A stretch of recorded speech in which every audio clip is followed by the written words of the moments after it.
बिल्कुल देखिए, कुछ ही पलों का इंतजार है अब, क्योंकि आखिरी दौर में है। बिल्कुल कुछ ही सदस्य बचे हैं जिनकी जो स्पीच है अब बाकी रह गई है। कुछ देर पहले आपने देखा कि जो असदुद्दीन ओवैसी है उन्होंने अपना भाषण दिया और बाद में उन्होंने जो कानून की कॉपी है उसको फाड़ दिया। इससे पहले हमने देखा था कि सीए जब जो नागरिकता संशोधन बिल है 2019 में उसको लाया गया था, तब भी असदुद्दीन ओवैसी ने इसी तरह से कानून की जो कॉपी है वो फाड़ दी थी, विरोध दर्ज कराया था। लेकिन जो बीजेपी की बात करते हैं, सरकार के जो लोग हैं वो इस बात को कहते रहे हैं कि ये जो कानून है, जो सरकार लाई है संशोधन, ये किसी के भी खिलाफ नहीं है, बल्कि एक पारदर्शिता और बेहतर कानून बनाने के लिए वो इस अमेंडमेंट को लाई है, इस संशोधन को लाई है। 12 बजे के बाद से जब से इस बिल पर चर्चा शुरू हुई है, हमने देखा है कि सत्ता पक्ष और विपक्ष दोनों की तरफ से अपने अपनी जो दलीलें हैं, अपने जो तर्क है वो दिए जा रहे हैं। और चाहे गृहमंत्री अमित शाह का भाषण हो या फिर हम कांग्रेस के नेताओं के भाषण देखते हैं या दूसरे जो नेता विपक्ष के हैं उन तमाम के भाषण को अगर देखते हैं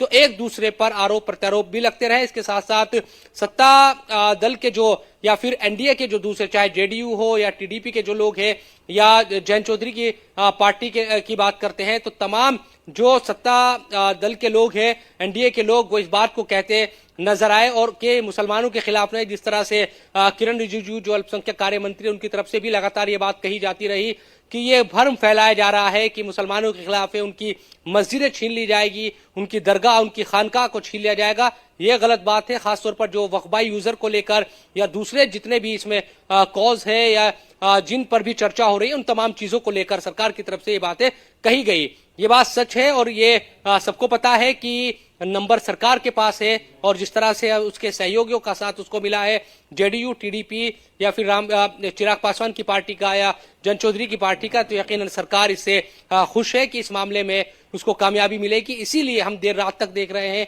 कि संसद चल रही है और लगातार चर्चा हो रही है इस पूरे मामले में। पूरे देश ने आज देखा, क्योंकि लंबे वक्त से वक्फ को लेकर चर्चाएं थी, हम टीवी पर भी देख रहे थे, आम जो लोग हैं उनमें चर्चाएं थी कि किस तरह की चीजें होगी, वक्फ को लेकर क्या होगा, क्या सरकार का साथ जेडीयू देगा, क्या उसकी सहयोगी जो पार्टियां हैं बीजेपी की वो देगी क्या। तो आज वो तमाम चीजें संसद में नजर आ रही है,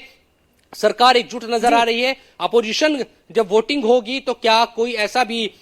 ऐसी पार्टी होगी क्या जो सरकार कह रही है कि नहीं, अपोजिशन में ही बिखराव नजर आएगा, तो ये भी देखना दिलचस्प रहने वाला है कुछ देर के बाद। और जिस तरह की उम्मीद की जा रही थी कि अपोजिशन के कुछ ऐसे नेता, खासतौर पर चाहे समाजवादी पार्टी हो या असदुद्दीन ओवैसी का मैंने जिक्र किया, ये तमाम जो पार्टियों के लोग हैं वो यकीनन सरकार पर ज्यादा हमलावर इस बिल को लेकर दिखेंगे, वही चीजें भी नजर आई। और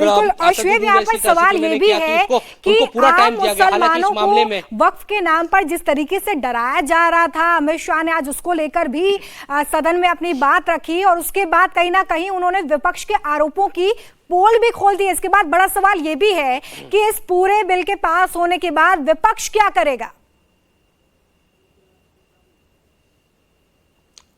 बिल्कुल देखिए, एक बड़ा सवाल अब यही है, क्योंकि राज्यसभा में भी इसको कल पेश किया जाएगा, वहां भी सरकार के पास नंबर है और सरकार कह रही है कि वो आसानी से वहां भी इसको पास करा लेगी। हालांकि जो विपक्ष के लोग हैं वो इसी बात को कह रहे हैं, क्योंकि यहाँ कहीं ना कहीं जो अपने अपने जो वोटर है उनको भी अपनी ताकत या उनको तक मैसेजिंग